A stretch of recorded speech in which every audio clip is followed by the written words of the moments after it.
Hello, this is Kyrasis, and in this Blood Death Knight analysis video, I'm going to give my first impressions on the new Dragonflight talent trees for Blood Death Knights in particular.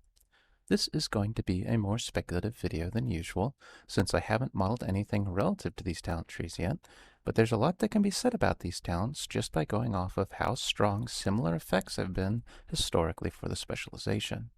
So, we're going to do an overview on the Dragonflight talent tree system. We'll see what we have for available talents.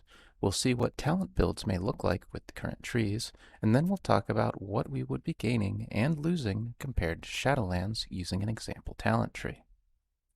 Before we start talking about the talent trees, it's worth pointing out that all Death Knights have baseline abilities, where all other abilities will need to be unlocked with the talent trees themselves. And so, Death Coil, Death Grip, Dark Command, Death and Decay, and Rune Strike are abilities that we will always have, among a few other non-combat abilities. And, if you are not familiar with Rune Strike, that's because it's a leveling ability that eventually turns into a different ability based on your specialization. So, for Blood Death Knights, Rune Strike would turn into Heart Strike at level 11. In short, we have two talent trees, one for the base class and one for the specialization. Square nodes on the tree indicate unlockable abilities, circles indicate passive effects, and octagons provide a choice between two talents that can either be passive effects or active abilities, depending on the specific node. Most nodes only require a single talent point, though others have multiple ranks with increasing benefits per point. By max level, you will have 31 points available to use for your class tree, and 30 points available to use for your specialization tree. Though, depending on your specialization, you are forced to take either Chains of Ice, Death Strike, or Raise Ghoul for your first talent point. Not surprisingly, Death Strike is the talent you are forced to take as a Blood Death Knight. Pathways are made from top to bottom of the talent trees, where you can freely select any of the topmost talents at any time, and you are only able to travel to talents that are connected below talents you already have. So, you can never move in an upwards direction. And if you are trying to move through a multi-rank talent, you will need to first reach the maximum rank of the talent before you can move through it. Finally, there are two specific breakpoints in the talent tree where you need 8 talent points invested in the talent tree before you can go beyond the 4th row of talents, and 20 talent points invested in the talent tree before you can go beyond the 7th row of talents. These breakpoints force players to invest more talent points at the start and middle of the talent trees than they'd otherwise need to do if the breakpoints did not exist. Now that we've gone over the structure of the talent trees, let's get into the meat of the talent trees, starting with the general Death Knight tree. On row 1, we have Chains of Ice, Death Strike, and Raise Dead, which are all baseline abilities in Shadowlands right now. Though, even if you have reservations about spending talent points on any of these abilities, it's hard to avoid taking them at the start of the tree without closing off large portions of the talent tree from your choices. On row 2, we have Mind Freeze, Anti-Magic Shell, and Improved Death and Decay. The first two are pretty straightforward core abilities that we have now, but it's interesting that we'll need to specifically talent for additional Heart Strike Cleave and Death and Decay. It's going to be practically mandatory in any multiple target content, but it technically does nothing in a number of single target or two target situations. On row 3, we have Icebound Fortitude, Scent of Blood, Veteran of the Third War, Suppression, and Brittle, where we start seeing some new talent effects mixed in.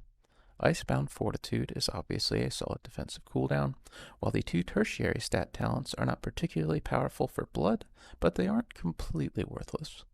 For Veteran of the Third War, it's important to note that this is significantly weaker than the passive we have right now in Shadowlands.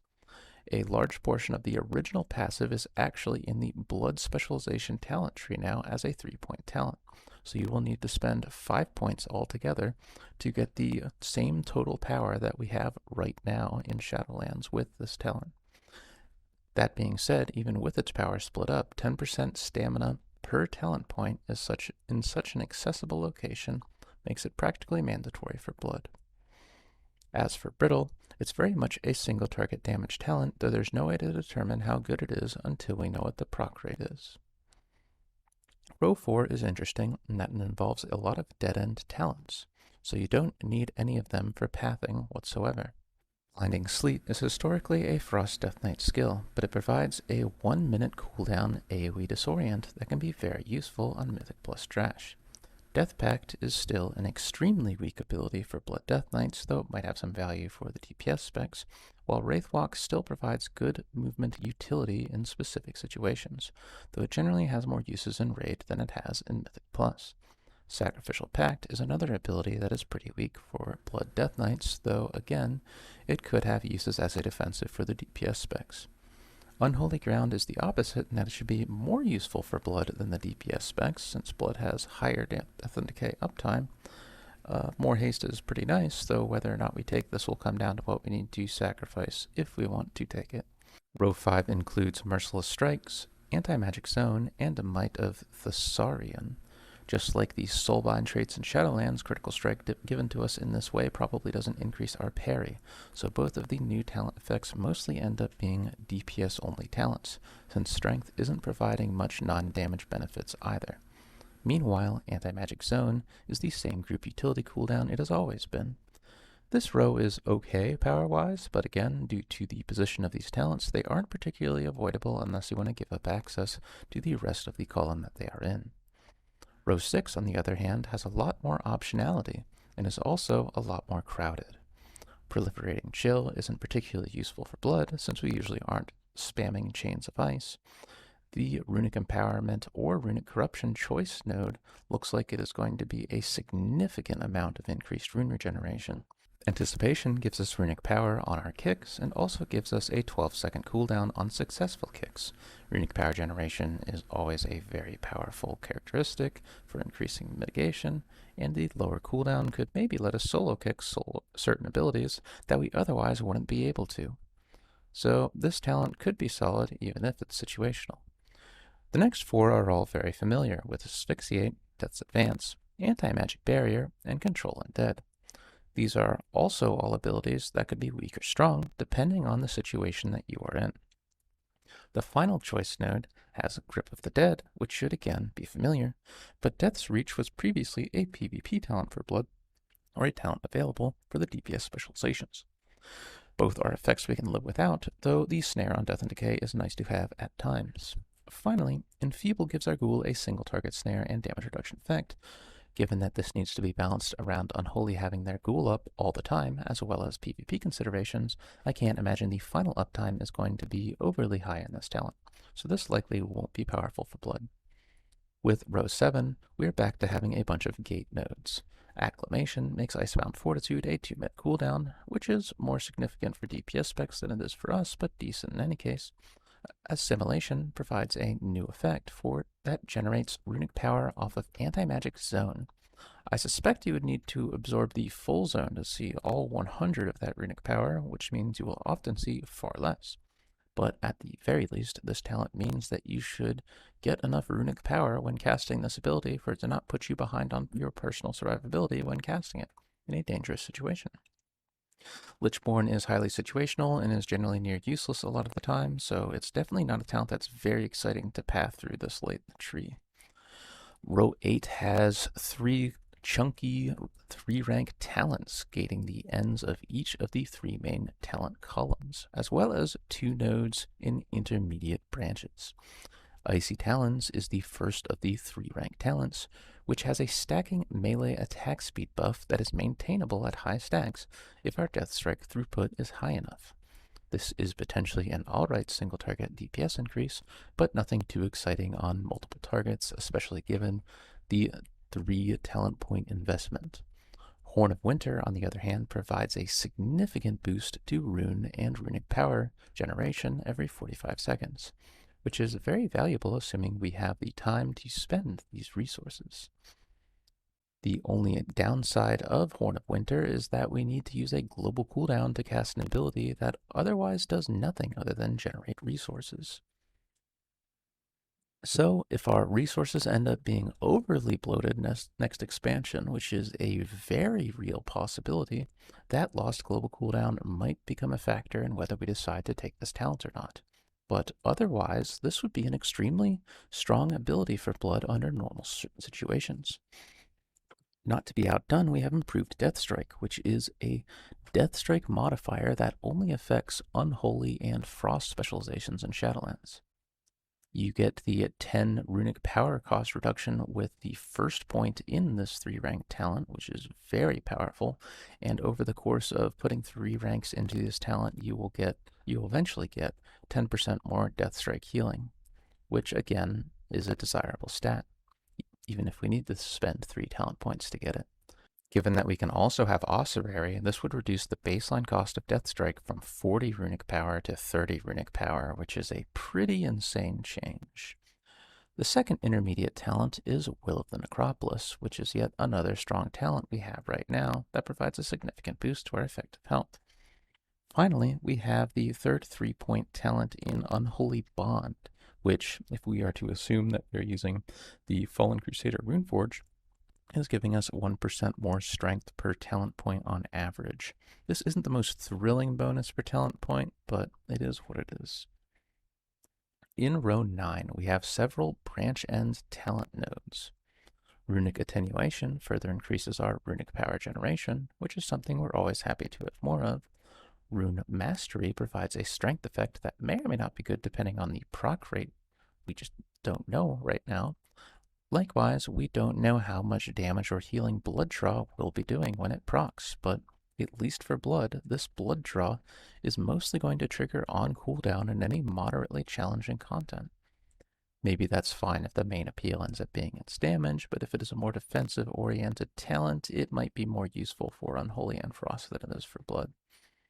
Death's Echo can be useful in certain situations where you need many grips in a short period of time, but outside of those situations, it doesn't contribute much other than providing a slight increase to our Death and Decay throughput. Finally, we have some capstone talents in row 7. Empower Rune Weapon gives us a burst of haste, runic power, and runes, which are all things that Blood likes to have, so if we've come this far in the Frost column, there's no reason not to pick this up. Abomination Limb is now a Death Knight talent that provides a mix of AoE damage, utility, and rune generation. By the looks of things, there's a good chance that this talent now gives Runic Corruption for all 3 specializations and not just Unholy, which means it won't be generating Bone Shield charges anymore. If we already have improved Death Strike, it doesn't look too costly to pick up Abomination Limb for 1 additional talent point, so I'd be surprised if we don't use this in our final build. Finally, we have Soul Reaper, which gives us a rune-spending execute ability. I imagine Soul Reaper should be a single target DPS increase, though it's worth noting that Blood Death Knights will need to reduce their runic power generation to use it. So, what does this all mean when taken together? First, it's important to note that improved Death Strike is insanely strong for Blood Death Knights, so much so that it is doubtful that there's a good build that will skip it. And given that we are already going this far in the Blood column, it would probably be silly not to pick up Will of the Necropolis and Abomination Limb, which are both powerful. We also don't mind the talents along the way. Anti-Magic Zone is often a strong group utility cooldown, while we also want at least one of these 3 utility talents right after Anti-Magic Zone. Anti-Magic Shell and Veteran of the Third War early in that branch are also very strong talents, so it is highly likely that all of these end up being core talents. Similarly, it's hard to imagine a world where we don't take Runic Empowerment or Runic Corruption, since it's going to be an extremely high amount of extra rune regeneration, and we usually don't mind taking Mind Freeze and Icebound Fortitude along the way. From here on out, things get a little more uncertain without having any modeling available to analyze this in more detail, but I think there's a reasonable chance that we spend the rest of our high-tier talents finishing up the Frost column of the talent tree for even more resource generation. However, I wouldn't be surprised if we don't use all of these additional resource generation talents, since they likely give us too much resource regeneration to the point where we can't effectively use it all. That's something that will need to be investigated in more detail later once I get my models up and running for Dragonflight and once Simulation Craft becomes functional for Dragonflight as well. Until then, all I can say is that each of these resource talents would normally be very valuable for Blood Death Knights on their own. From here on out, we have 7 talent points left over to spend on the rest of the talent tree as we see fit, though in this case, we can't spend any more talents beyond the 20-point threshold, and we need at least one of these extra talent points to be spent before the 8-point threshold. So, we can get AoE crowd control with Blinding Sleet, trickle healing through 3% leech and or permafrost, AoE Heart Strike with the top of the Unholy Column, some more movement speed with Wraith Walk, some throughput increases a little further down the Unholy Column. We could reach even further down the Unholy Column for Control Undead or Death and Decay Snare utility if they happen to be needed for some specific purpose. We could get extra anti-magic mitigation with anti-magic barrier, a single target stun, or a faster kick that generates runic power. All in all, I'm very satisfied with the Death Knight talent tree, and I'm looking forward to testing it out more in alpha or beta. Now, let's look at the blood specialization talents. The first 2 rows are pretty ignorable here. Heartstrike, Morrowind, and Blood Boil are all core to our rotation, and you would sacrifice very large portions of the talent tree to avoid any of these talents. Interestingly enough, the 3rd row has a very accessible node for Foul Bulwark, which is a moderate bump to our effective health. Crimson Scourge also shows up early on to make Death and Decay an efficient single-target failure ability, or to give us a more efficient way of using Death and Decay in multiple target situations. And lastly, we have a dead-end node for the 2nd charge of Blood Boil. Similar to Death and Decay, this is another situation where a baseline leveling bonus is now an optional talent. Having 2 charges of Blood Boil increases our Blood Boil throughput, which is more valuable in multiple target situations, but there may be a world where we don't want to take this talent depending on the other options we have available that we could pick up in its place. Row 4 begins with improved Bone Shield that provides 10% haste with 2 talent points, which seems to be a fantastic investment in any situation.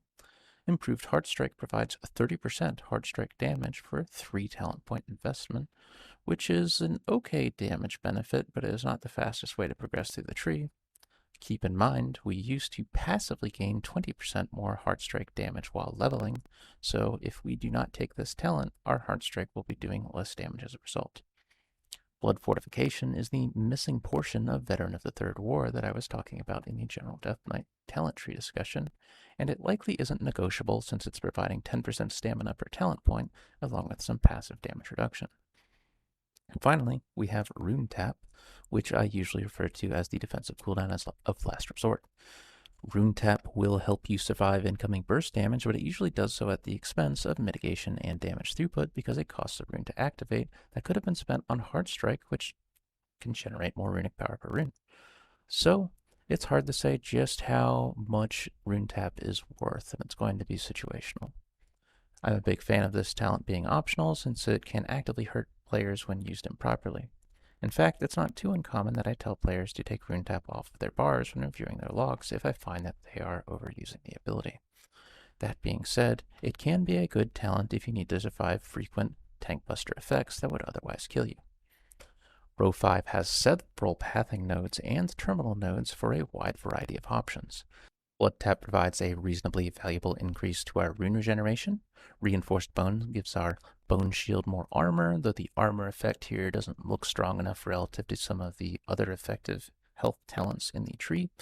Leeching Strike gives our Heartstrike a maximum health-based heal that also relies on the number of targets we hit, though I'm having a hard time trying to justify such a small heal in a situation where you are also fine with spending 3 talent points for 30% more Heartstrike damage. Vampiric Blood is obviously a very strong defensive talent, so that's a good pickup. Hasty Bargain is a pretty low-powered haste effect that is similar to an old Azerite armor power from Battle of Azeroth, but I wouldn't be too thrilled to pick it up, especially since it isn't necessary for talent pathing and giving its current power. The most interesting thing on this row is probably Death's Caress, which has been partially redesigned to give bone shield charges and to have a cooldown. This is a more rune-efficient method of generating bone shield charges than Mara Rend, since Death's Caress only costs 1 rune, though it does require more cast time to do so in a world where we're probably going to be swimming in resource regeneration, so that doesn't sound like a good trade-off at all.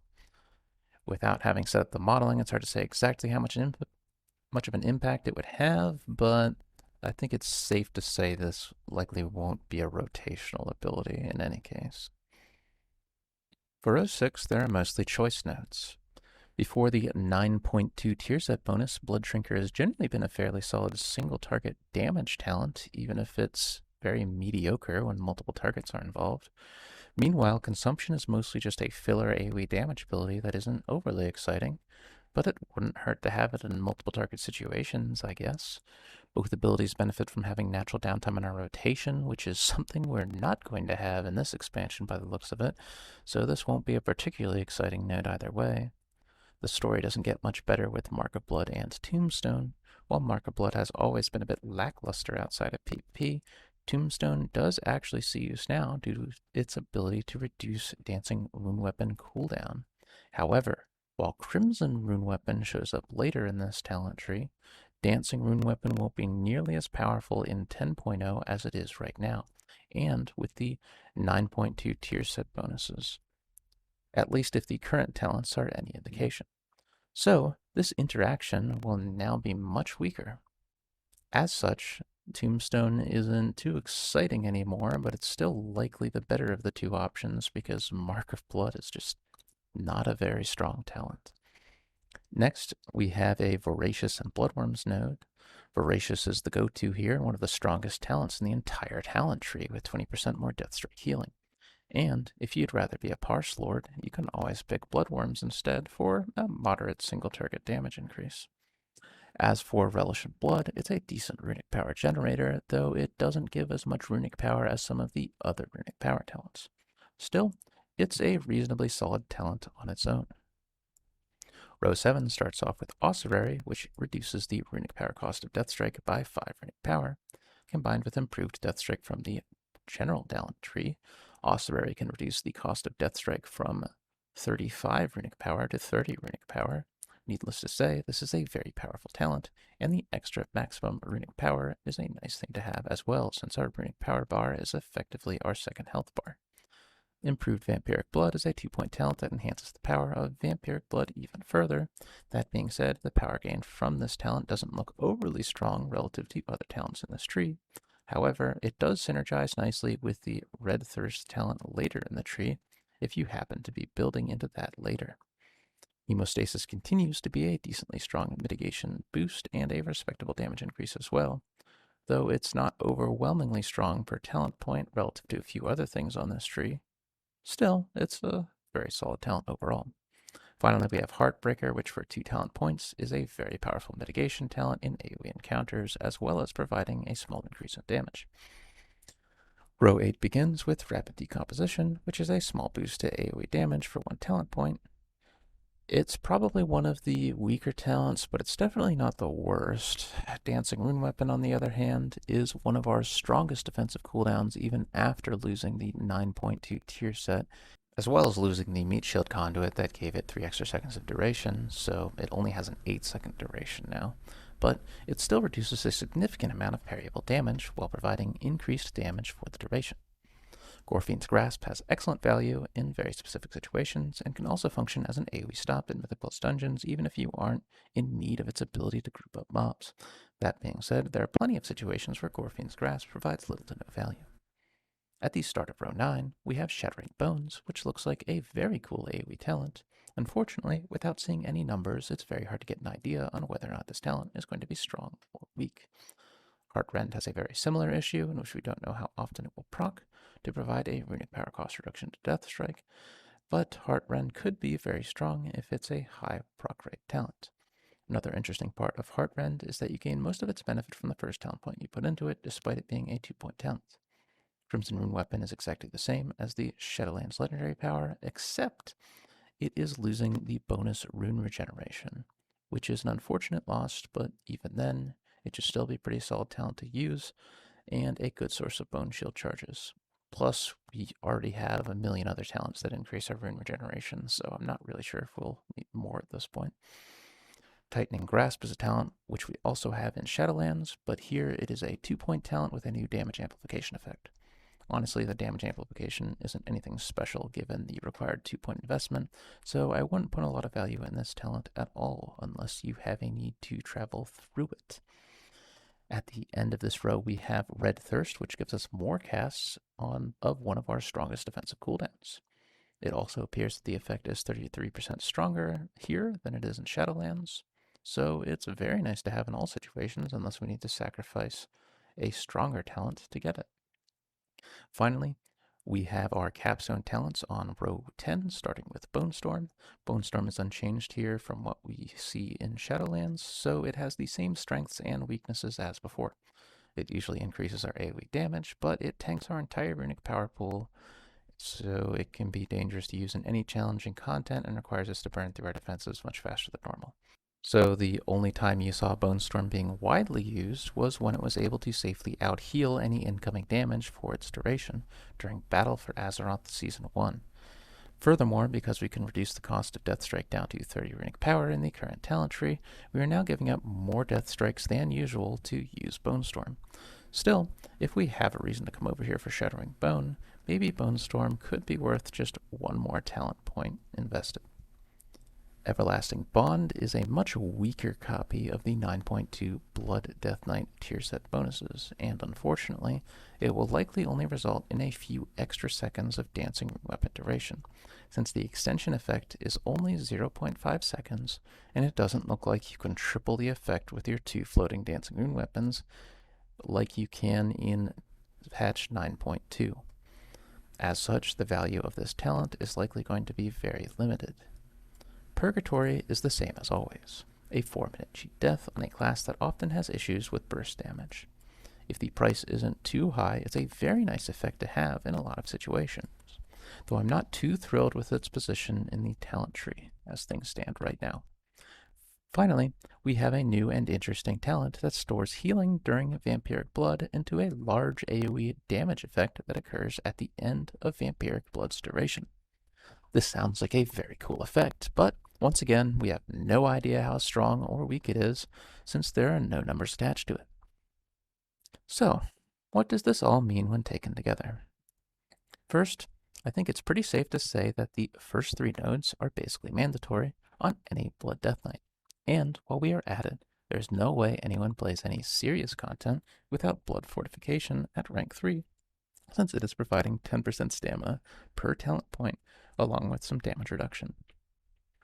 From there, Vampiric Blood and Voracious are no-brainer pickups since they are 2 of our strongest talents on the talent tree, and they are right in front of us. However, that's where the obvious choices end on the right branch. Everything else in the immediate area is either situational or dependent on decisions we make further in the talent tree. On the left, both Foul Bulwark and the 10% Bone Shield Haste talents shouldn't be too controversial, since they are both very strong bonuses. From there, I'd argue Blood Tap and especially Osprey are strong enough to warrant passing through the Blood Drinker and Consumption node, regardless of which of these 2 abilities you are picking. As such, all of these selected talents are likely to be core talents for any Blood talent build. With a little more uncertainty, I'd suggest that Dancing Rune Weapon, Crimson Rune Weapon, and the first point of Heartrend are likely going to be worth picking up in pretty much any situation, regardless of how you are actually pathing to the nodes. Heartrend is missing its proc rate, so the uncertainty is obvious with that one, and I have some reservations about listing these 2 Dancing Rune Weapon talents as mandatory when there are still a lot of unknowns in the talent tree as a whole. Still, I think it's more likely than not that we'll use these 3 talents in any build. Anything beyond this point either has situational value or depends on how strong some of these talents are that are currently missing key information. Heartbreaker should still be a very strong talent in multiple target situations, but it requires a 5-point commitment to unlock in what otherwise looks like a very unimpressive branch of the talent tree, and it likely won't pull its weight in single target situations. Gorfine's Grasp obviously has its uses in certain raid and Mythic Plus encounters. The Vampiric Blood Capstone talents look very powerful, though they are a little removed from a separate Vampiric Blood talent that synergizes with them. Purgatory is always nice to have, though it's gated by a lackluster 2-point talent in Tightening Grasp. Then maybe it is worth spending 2 more talent points to make Dancing Rune Weapon longer duration. And maybe Shattering Bone ends up providing a significant amount of AoE DPS to the point where we'd be interested in taking it. These are the things we'll need to decide between. That being said, a few of the remaining talents are also useful depending on your overall build and situation. Finally, where does that leave us in Dragonflight compared to how we are now? For this example, I'm going to use a completed talent build I made on mythictrap.com's talent calculator to show an example Mythic Plus talent build. I'm not too focused on making sure that this is the absolute best build you can make at the moment, since everything's going to change, but I'm just using this for comparison purposes. For this example, I've opted to take Heartbreaker and the Vampiric Blood talents with my spare talents in the Blood talent tree, while picking up a number of utility talents in the General Death Knight tree. I'm now going to compare this with a standard Mythic Plus build from Shadowlands, assuming you're playing Necrolord, since we'll be able to retain Abomination Limb in Dragonflight. So, we obviously are losing our tier set bonuses, minor bonuses from Soulbind traits. We lose a handful of minor abilities, with the most notable one being Fleshcraft. Our Abomination Limb is now going to be weaker with no Covenant Legendary or the associated Brutal Grasp Conduit. Even ignoring the tier set bonus, our Dancing Rune Weapon is shorter since we no longer have the Meat Shield Conduit. Crimson Rune Weapon is weaker since it no longer provides extra rune regeneration. Our Heartstrike damage is likely gets weaker as well due to not having the conduit or a baseline damage increase that was split out into a talent that doesn't look too appetizing to take.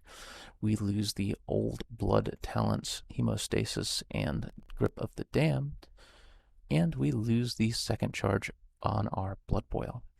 However, we are gaining the old blood talents Foul Bulwark, Heartbreaker, Consumption, Relish in Blood, Anti-Magic Barrier, in addition to the old Frost talents Icy Talons, Runic Attenuation, Horn of Winter, and Blinding Sleet, which is a lot of strong talent effects relative to what we are losing.